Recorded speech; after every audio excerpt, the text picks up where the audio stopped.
Thank you so very much. But before I answer that question, I just wanted to say one or two things about the remark of the last speaker. I don't think there's anything new, like he agreed that in the National Assembly, Nigerian National Assembly, from other national assemblies. A ruling party comes with an agenda.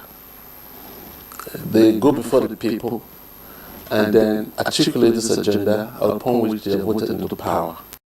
And so when they come in, they try to execute those things. And the first place they start from is from the National Assembly. If they had a majority in the National Assembly, and then it behoves upon them to also produce the leadership. That's never contested. As we speak now in the U.S. House of Representatives, they are only the Republican Party is only up by two members.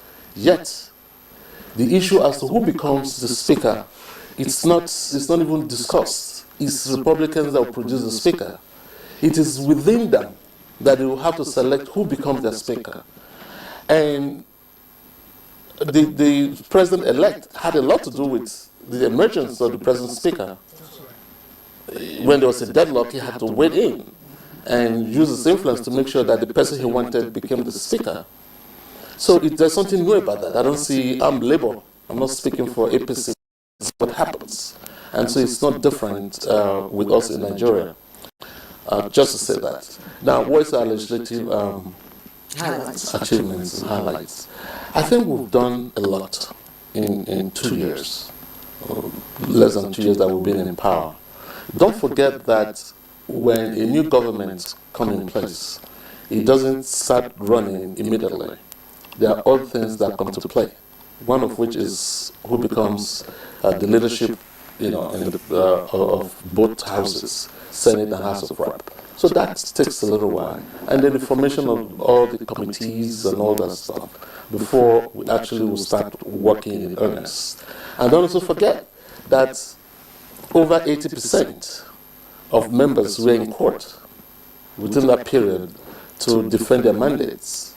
So all these things took time and took away a lot from members in actually settling down to the business. But having said that, we have done a lot within the short span of time that we've had. There are some bills that created furor in the House, one of which is the recent bill of the tax review, which is still under consideration. But we've been able to pass budgets and we've been able to do our oversight functions. And we have been able to see that the issues that we met on ground, for instance, the insecurity, which was quite very serious in the country, we've been able to at least address it in such a way that I would say is under control. I'm not saying that it's gone, it's still with us, but it's under control, and I believe that the administration is also doing a lot to make sure that it's put under control.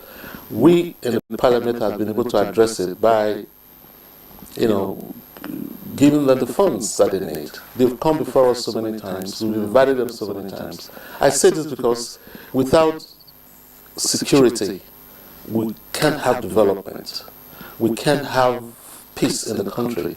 And when peace eludes us, then we are not going anywhere. And so we have been able to confront this head on, and we are still doing so. And we hope by the grace of God that in no time that we'll be able to bring it completely under control. Okay, thank you.